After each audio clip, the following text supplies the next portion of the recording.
Kaya lamang, dito mo makikita kung papaanong walang mangyayari dito sa moro-moro ng pamahalaang ito.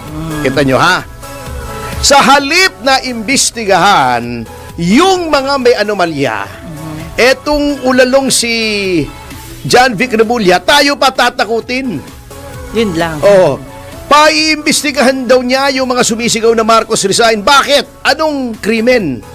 Yan ay kasama sa freedom of speech, yung Marcos resign. Diba? Bakit yun pantatakutin mo? Yung mga nagpaprotesta, imbestigahan mo yung mga nagnanakaw. Diba? Unang-una, yan mo pinakikitang walang kwenta, walang mangyayari dito. Pinaglololo ka lang tayo. Huwag na kayong umasa dyan sa ICI. Huwag na kayong umasa dyan sa BRC, sa Blue Ribbon Committee. Ginoong Remulla, Marcos resign! Marcos resign! Marcos resign! Marcos resign! Imbestigahan mo ko. Sige, go! Marcos resign! Marcos resign! Marcos resign! Marcos resign! Sige, yan, naka-record yan. Sige. Wala, Tony. Baka magdating ngayon yung mga kasamahan mo. Sige. Well, anyway. Tinatakot tayo. Okay, ito naman. Dito ka magtataka. Yung kapatid naman niya, Kingkoy din. Si Ombudsman. Kung sino yung nagturo sa mga gumawa ng anomalya, yung painuna. Ang tagal-tagal nang may mga nagtuturo kay Martin Romualdez. Kung sino-sino mga congressman, di ba? Opo. Di ba ang daming congressman, tinuro ni Diskaya, tinuro ng mga district engineer, tinuro ni Gutesa. Ang dami. Sinong kinasuhan? Si Saldico. Kailan lang lumabas? November 14 lang, may kaso na agad. Yung mga iba, wala pang kaso. Kingkoy. Diyan yung makikita, walang mangyayari dyan. Huwag na kayong umasa dyan. Huwag nyo nang bantayan yan. Ang ombudsman, wala na yan. It is a severely damaged institution. Wala na yan. Huwag nyo nakasahan yan. Pero bago sasabihin, nakakatawa kay Remulla.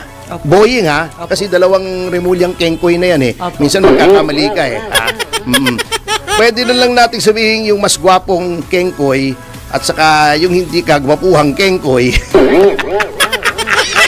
Lakas bang asat talaga. Pero Tony, no? Teka muna. Tapusin ko lang. Sige po.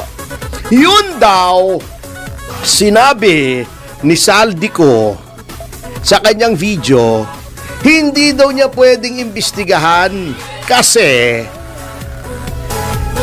hindi daw under oath at may proseso daw siya. Naglabas pa ng statement gina-justify yung kanyang kapuitan. Anak ng teteng nasa ilalim ng saligang batas at nasa ilalim ng Ombudsman Act of 1988. Kahit anonymous complaint, anonymous. Pwede. Walang pangalan. Susulat ako sa Ombudsman. Ginoong Ombudsman, ako ay si X. May nalalaman akong anomalya dito sa lalawigan ng Y. Ito ang mga detalye. 1, 2, 3, 4, 5. Okay. Pwede na po yung basihan ng pag-imbestiga ng Ombudsman. Basta may detalye. Minsan nga sabihin mo lang, si Gobernador ay may bagong sasakyan.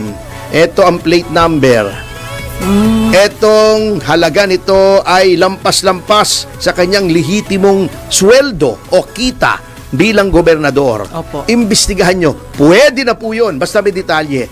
Ito, hindi anonymous. Alam mo yung source. Therefore, mabavalidate mo kung may alam o hindi yung source. Si Saldico, dating chairman ng Appropriations Committee. Appropriations. Gumagawa ng budget.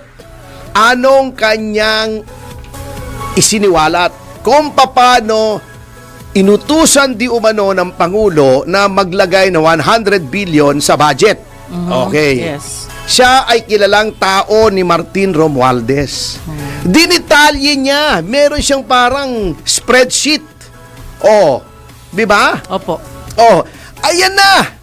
Ayan ang detalye. Ayan ang detalye. Bakit hindi mo pwedeng imbestigahan? Ngayon ka mag-iinarte na kailangan sworn statement. Actually, pwede yan eh. May nagtanong na sa akin yan eh. Pwede ho ba yung gamitin? Pwede bang iswear to nang siya hindi pupunta sa embassy natin? Pwede po. Bayad Kung so. yung kinalalagyan niyang bansa ay signatory, yung pamahalaan noon, sa Apostille Convention sa Hague, pwede siyang magpanotaryo roon sa lokal na notaryo. Halimbawa, Spain. Notaryo ng Spain. Ang notarial law ng Spain ay similar sa atin. Okay. Pagkatapos, ipapa-certify niya yon doon sa proper agency ng Spain. Kung sa America, State Department, kung kailangan namin ng apostille sa Amerika. Opo. May mga kaso kami, yung mga judicial confirmation of foreign divorce, State Department, ng particular state, halimbawa, State of Nevada. Okay. May State Department ng Nevada. May kanya-kanyang ahensya yan na nag-certify. Papacertify niya roon, ang tawag doon ay apostilled document. Ayun. Pag pinadala mo yon dito sa Pilipinas, pwedeng tratuhin yon na as if dito ni notaryo sa Pilipinas. Pwede nang gamitin yon sa hukuman as prima facie evidence of the contents thereof, because a notarized document under the law is entitled to full faith and credit on its face. Of course, may problema ka. To be fair, baka sabihin nyo, one-sided ako. Kung hindi ka mako-cross-examine, medyo mababa ang evidentiary value noon. Kung sa korte. Pero ang ombudsman, mas malawak ang kapangyarihan. Anonymous nga eh. Aha. Wala ngang pangalan, pwede ka mag-start ng investigation. Ikaw mismo, kahit walang nagre-reklamo, pwede ka mag-start ng investigation. Pag may nalaman kang anomalya, eto pa, may nagsusumbong na. Ngayon, bumanat naman tong si Ping Lacson. Si Ping, grabe ha.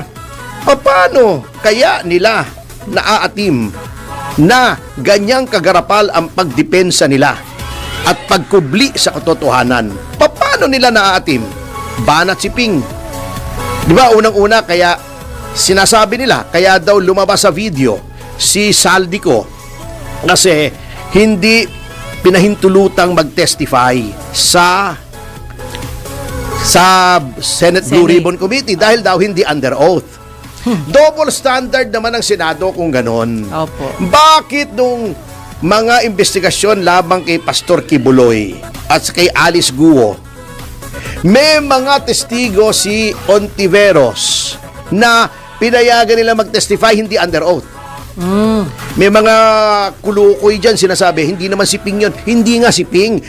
May mga comprehension problems pala kayo eh. Mahina pala IQ nyo eh. Ang ibig kong sabihin, may president na sa Senado. Ba't wala ba si Ping sa Senado? Ginawa na ng Senado. In the past. Kaya nga president eh. In the past. Ginawa na, ba't ayaw nyong gawin ngayon? In other words, namimili nga. Unang-una, okay, sabihin na natin hindi under oath. Okay.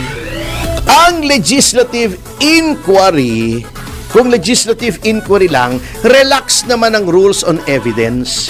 Hindi mo naman kailangang maging evidence yan that is admissible in court kung hanggang doon lamang. Opo. Kung hanggang doon lamang. Kailangan lang, since ang gagawin mo naman, hindi ka naman NBI, hindi ka naman police, hindi ka naman investigator, hindi ka naman hukuman. Ang purpose mo lang is to gather facts to make good legislation. Yun lang. So, input pa rin yan. Bakit ayaw? Dahil ituturo si Martin, ituturo ang Pangulo. Halatang halata si Ping, grabe eh. Tandem yan eh. Yang dalawang yan parang Laurel and Hardy yan eh, si Senate President saka si Ping Lacson, kaya kinokopon na yung BRC, kaya tinanggal nila kay Marcoleta. Alam nyo, baliktad na talaga ang mundo ngayon eh ang whistleblower yung kinasuhan, si Diskaya pinahihirapan, di ba? Si Marcoleta yung umaayos ng investigasyon dati, tinanggal, ngayon pinag-iinitan pa ng COMELEC. Halatang halata kayo mga bok. Kasi ang COMELEC wala nang independence ng COMELEC eh. Grabe na ang ginagawa nitong COMELEC, wala nang kredibilidad. Alam mo, ang mga institusyon natin wasak na.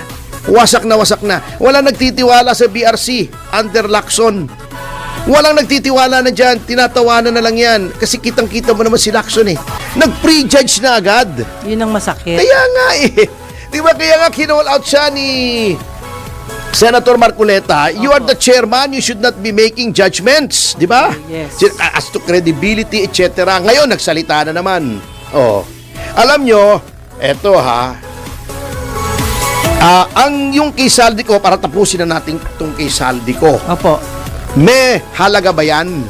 Sinasabi kasi nila, walang halaga. Bakit walang halaga? Explain nyo sa akin. Kasi, may tao, may tao, lumabas, may personal knowledge siya. May personal knowledge. Meron siyang mga detalye na pinakikita. Di ba sabi ka niya, bago daw magsalita si Ping, tignan mo muna yung binibigay kong dokumento. Ang hirap kay Ping eh, hindi pa nakikita eh, dumaldal na eh. Ayun, oh. Yun lang. Tignan mo muna yung dokumento pinakikita kasi itugma mo muna doon sa mga insertions kung tama.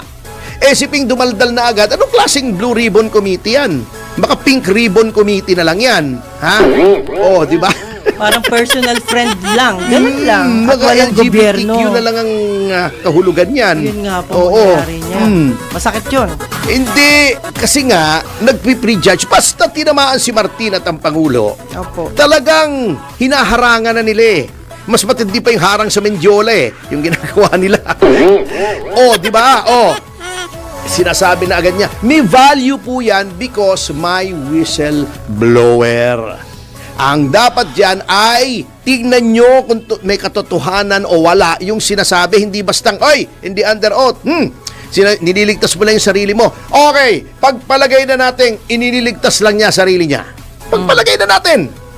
Tignan mo pa rin. Imbestigahan mo pa rin. Imbestigahan mo pa rin. Impormasyon yan eh. Sa intelligence po, lahat ng intel mali tama. Titignan mo kung saan ang pagtutunguhan. Eh malay mo totoo.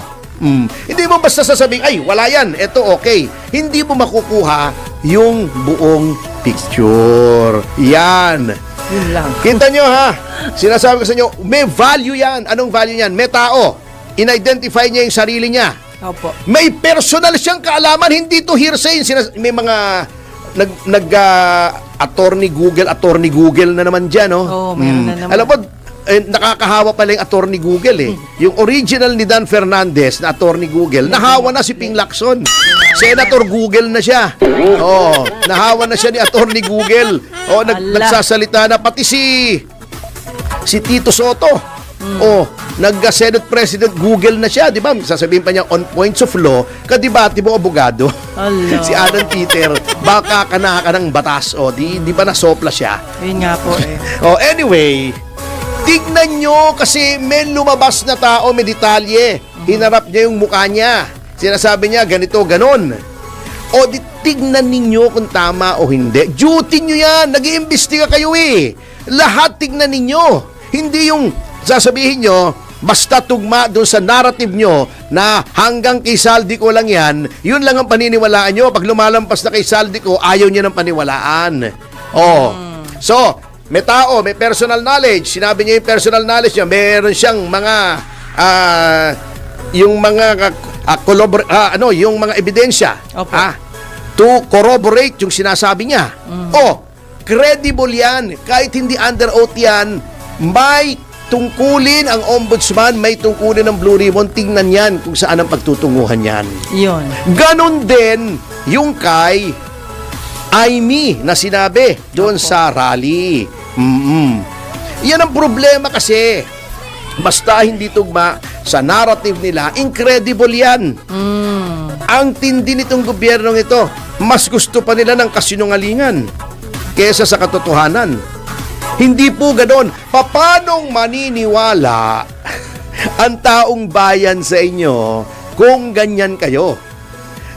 Ang nangyari kasi parang ganito eh ha.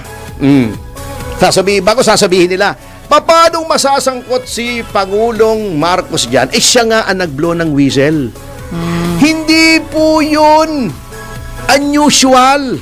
Di ba nakikita natin? sa mga ibang pangyayari. May gumawa ng krimen, pagkatapos siya pa yung tumawag ng pulis, nagturo siya ng iba, ipi-frame up niya. Opo. Oo. Ganun po yun eh. Pag ikaw ay may danger na mahuli ka sapagkat sa sunod-sunod na pagbagyo, yung ibinida mong 5,500 flood control projects ay nadiskubreng walay pala. Ba, Naging mukhang ghost project mapuputo ka na pala. ko. Mukhang siya nasisisi, di ba? Siya ang Opo. pinagtatawanan. Nag-umpisa yan dyan eh. Ha? Ayun. Never mind yung conjecture na isinumbong sa Yun, kanya yun, ng oo. State Department o kung anong ek-ek ni Guanzon dyan. Ha? Na ito puro haka-haka lang naman yun eh. Opo. Ito ang facts. In-announce niya nung nakaraang SONA na may 5,500 flood control projects. Natatandaan po ninyo yun, mga kababayan. Natatandaan mo yun, Manang Juby. Yes po. Oh, di ba? Okay. After a week or so, bumaha. Kasi bumagyo. Sunod-sunod na bagyo. Parang pinarusahan. Oo, parang finak-check siya Oh, ng fact langit. check. Oo, Opo, oo, ganun di ba? nangyari.